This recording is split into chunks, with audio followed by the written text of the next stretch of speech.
오늘 말씀 보도 내용이 베드로의 부인 내용, 그리고 우리 예수님께서 이 대제사장 집에서 사적으로 신문당하는 일과, 그리고 산헤드린 공회 앞에서 재판받는 그 부분들이 오늘 성경에 보도되고 있는 내용입니다. 우리 예수님께서 주일날 설교한 대로 겟세마네 그 감람산에서 기도하시다가, 그리고 가룟 유다를 앞세운 그런 이 대제사장들, 장로들의 그런 하속들에 의해서 체포가 되었죠. 그래서 우리 주님께서 잡혀서 끌려가게 되는데, 아직은 이제 밤입니다. 어두운 밤이죠. 새벽이긴 하지만 그런 밤인데, 먼저 사적으로 대제사장 집으로 끌려 들어가는 거예요. 요한복음에 보게 되면 지금 우리가 읽은 이 말씀보다 더 상세하게 보도되어 있는 것을 보게 됩니다. 마태복음, 마가복음, 그리고 요한복음, 이 복음서들을 함께 병행해서 읽게 될 때 그 상황들을 좀 더 자세하게 알 수 있게 됩니다. 예수님께서는 대제사장 가운데 전 대제사장 안나스라고 하는 사람에게 이제 끌려가게 돼요. 그때 베드로는 또 다른 제자와 함께 멀찌감치 이제 따라가 보는 것입니다. 예수님이 체포됐으니까 어떻게 될까? 그래서 조마조마한 심정으로 따라가게 되는데, 그 베드로와 함께한 제자 가운데 한 사람이 마침 그 대제사장과 아는 사이였다고 요한복음에는 말해줍니다. 그래서 그 제사장을 알고 있는 또 다른 제자가 먼저 들어가고, 그리고는 베드로는 문 밖에 있다가 다시 허락을 받고 이 베드로까지 그 안으로 들어가게 되는 거죠. 그런데 이미 들어갈 때 오늘 성경에 기록되어 있는 것처럼 어떤 여종이 베드로를 보면서 당신은 저 예수, 저 사람과 함께 있었던 사람이다, 그것을 이제 이야기를 하죠. 그러니까 베드로가 이 여자여, 내가 그를 알지 못하노라 하고 부인을 합니다.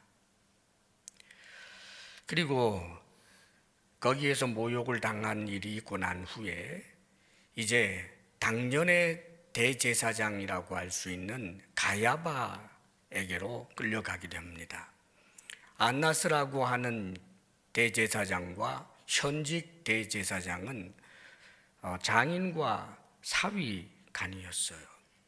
그러니까 그 집안이 강력한 세력을 가지고 이 유대를 지배하고 있던 바로 그때라는 뜻이죠. 가야바 대제사장에게 끌려가서 거기에서 신문 받는 가운데 역시 비슷한 일이 일어납니다. 어떤 사람이 베드로를 보고 하는 말이죠. 너도 그 도당이다. 그러니까 베드로가 말합니다. 이 사람아, 나는 아니요 라고 부인합니다. 그리고 또 한 시간쯤 있다가 또 한 사람이 장담하면서 이는 갈릴리 사람이니 참으로 그와 함께 있었느니라, 그렇게 이야기를 하는데, 요한복음을 통해서 보게 되면 베드로가 검을 뽑아서 자신들을, 예수님을 잡으러 온 사람 중에 누구 하나를 쳤는데 그의 귀가 떨어진 적이 있습니다. 그럴 때 예수님께서 그 귀를 고쳐주면서 칼을 검집에 꽂아 넣어라, 검을 쓰는 자는 검으로 망한다라고 교훈하신 내용이 있지요. 그런데 지금 베드로에게 말을 하는 사람이 누구였느냐 하면 바로 그 귀가 떨어진 사람의 친척이었고 그 자리에 함께 있었던 사람입니다. 그래서 나는 너 분명히 보았다. 왜냐하면 베드로가 칼을 휘두르는 것을 목격한 사람이기 때문입니다. 그런데 그럼에도 불구하고 베드로가 말하지요. 나는 네가 하는 말을 알지 못하겠다. 그렇게 부인을 하는 바로 그때 예수님께서 돌이켜서 베드로를 보십니다. 부인하는 그 순간 돌아보시는 예수님과 그 예수님의 얼굴을 보는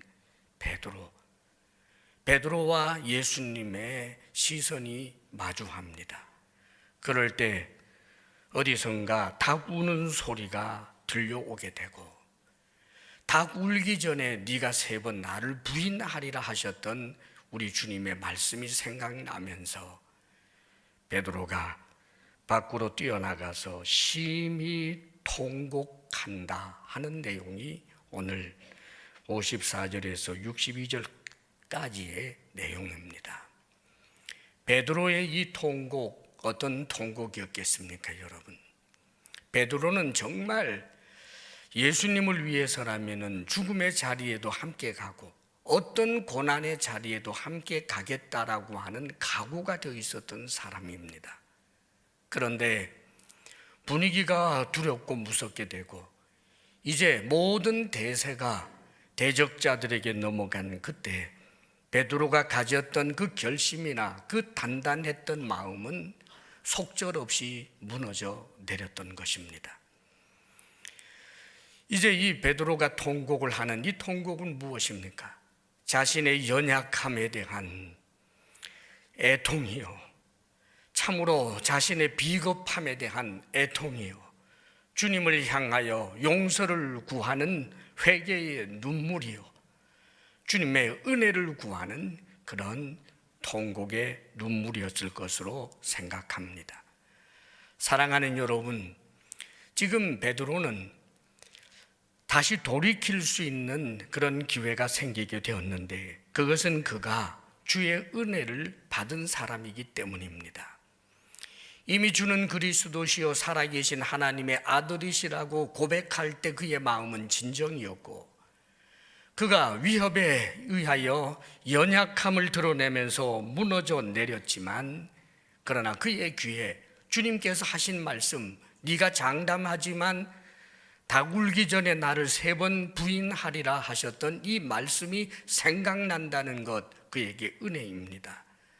뿐만 아니라 주님을 부인하는 바로 그 현장에서 돌아다 보시는 예수님, 측은한 눈으로 돌아다 보시는 그 예수님의 눈길, 외면하지 아니하시고 서늘한 눈길로 보는 것이 아니라 사랑과 긍휼과 이해의 눈길로 보고 있는 예수님, 내가 너에게 한 말을 기억해라. 내가 너를 위해서 기도했으니 돌이킨 이후에는 내 형제들을 굳게 하라 라고 하시는 그 당부의 말씀을 기억하게 하는 그 시선의 은혜.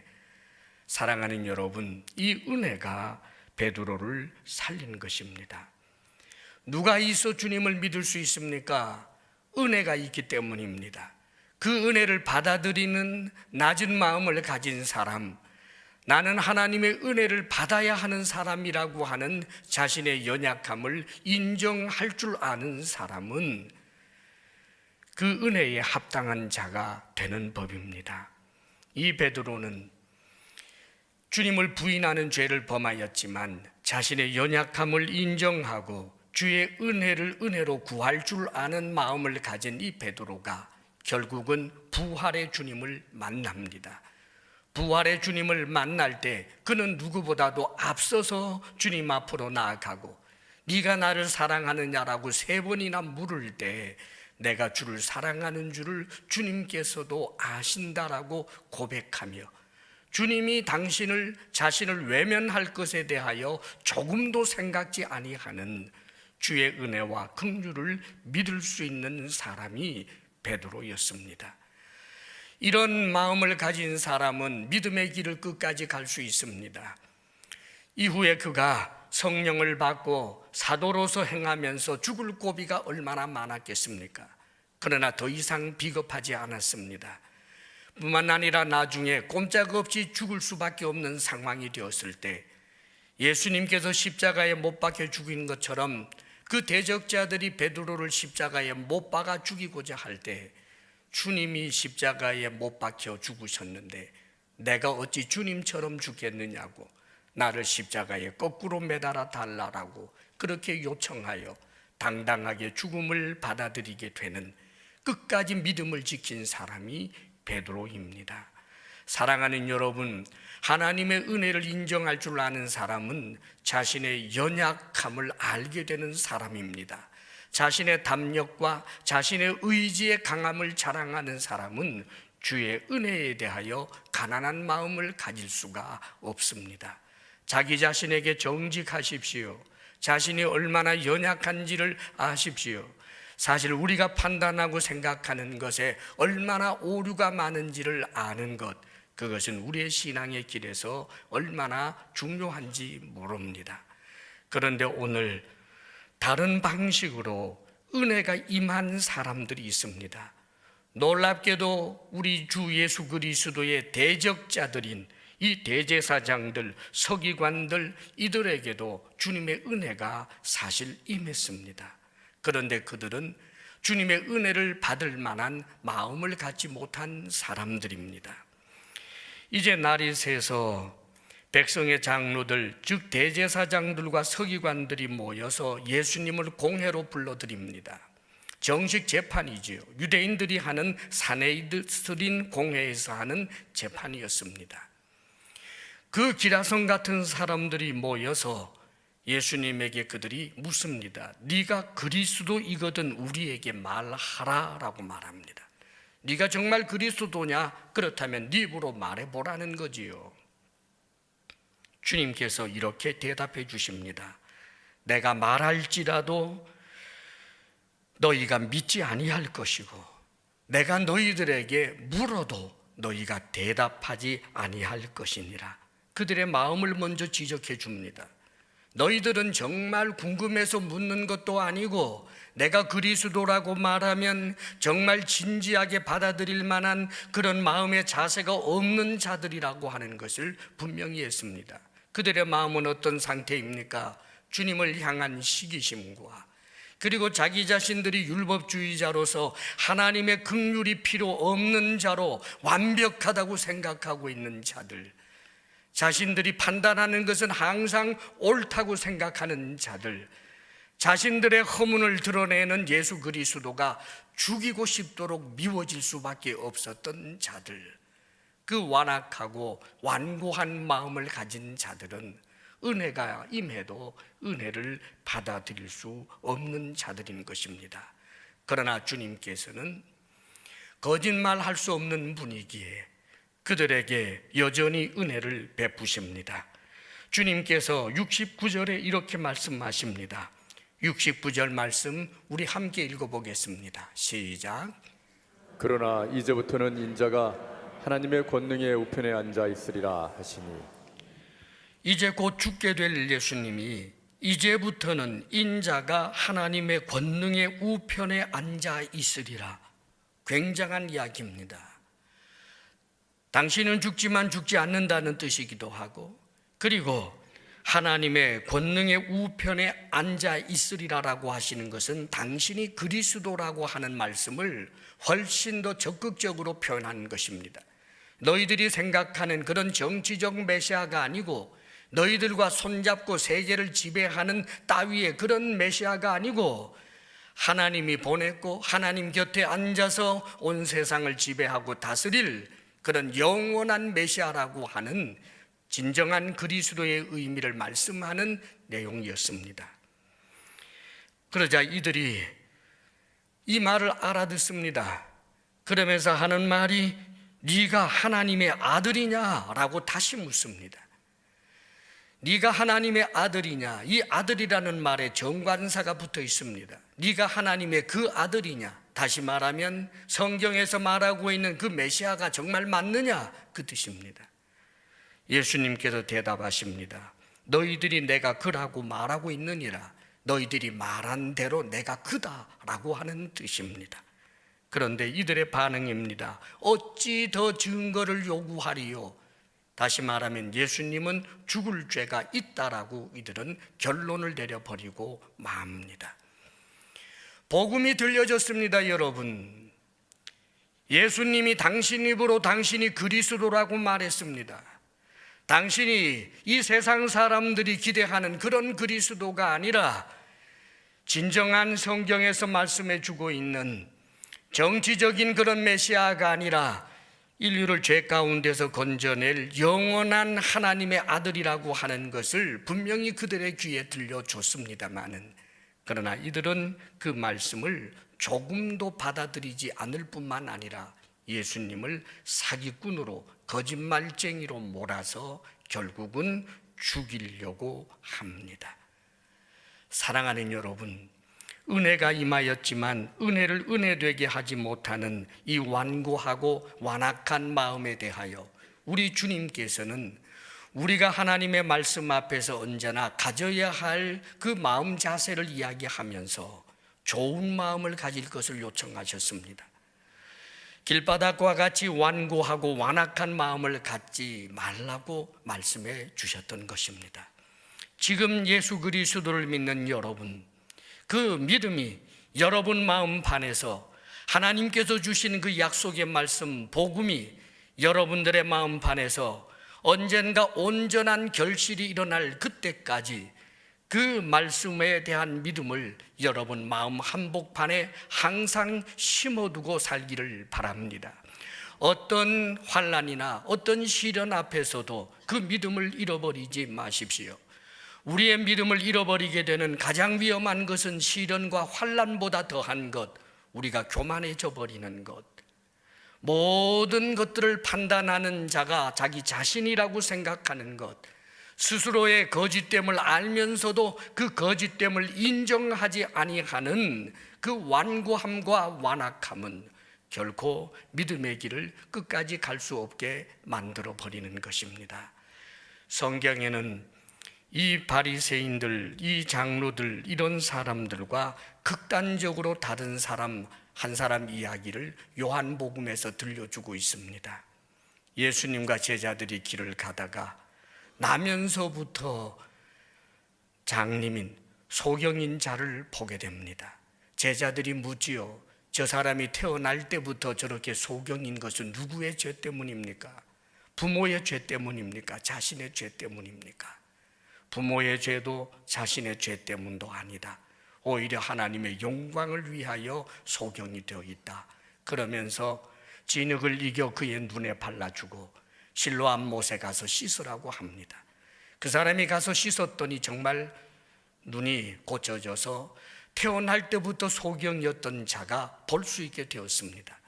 그를 익히 알고 있었던 동네 사람들과 주변 사람들이 그 사람이 눈을 뜨고 왔다 갔다 하는 것을 보면서 자기들끼리 수군거립니다. 저 사람 태어날 때부터 소경이어서 거지 노릇하던 사람 아닌가 보다. 그 사람은 분명 장님인데 어떻게 눈을 떴지 하고 자기들끼리 수군거리는데, 그 사람이 말합니다. 내가 바로 태어날 때부터 소경이었고 구걸하던 바로 그 사람이 맞습니다.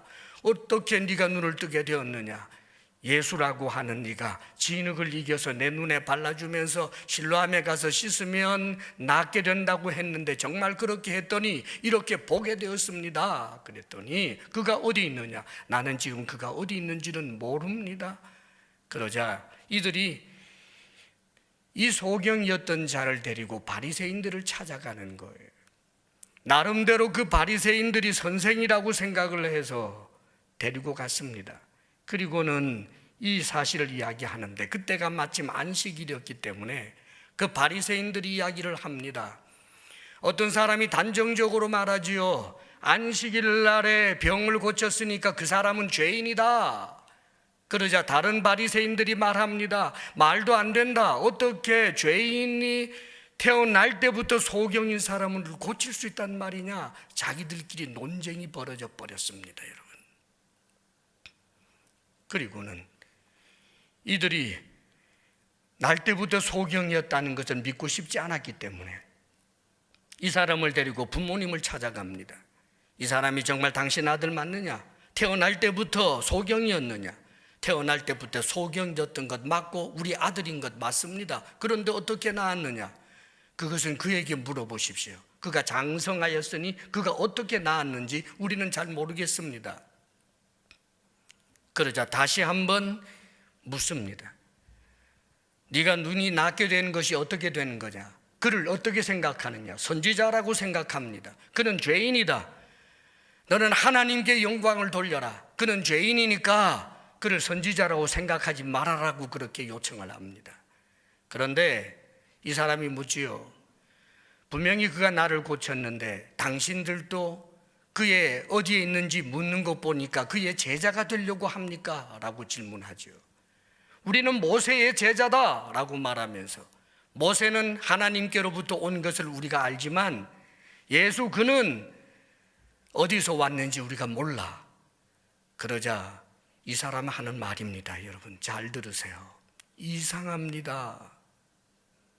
어떻게 하나님께로부터 오지 않은 자가 날 때부터 소경된 자를 고칠 수 있다는 말입니까?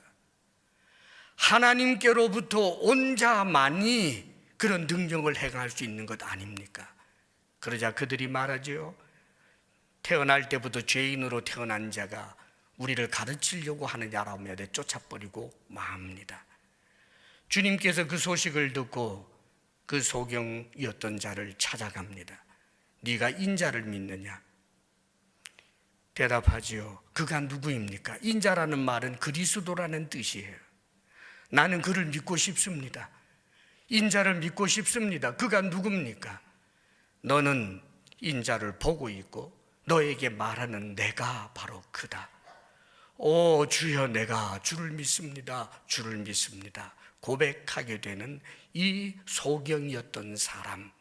사랑하는 여러분, 누가 비참한 사람입니까? 누가 참으로 은혜의 사람입니까?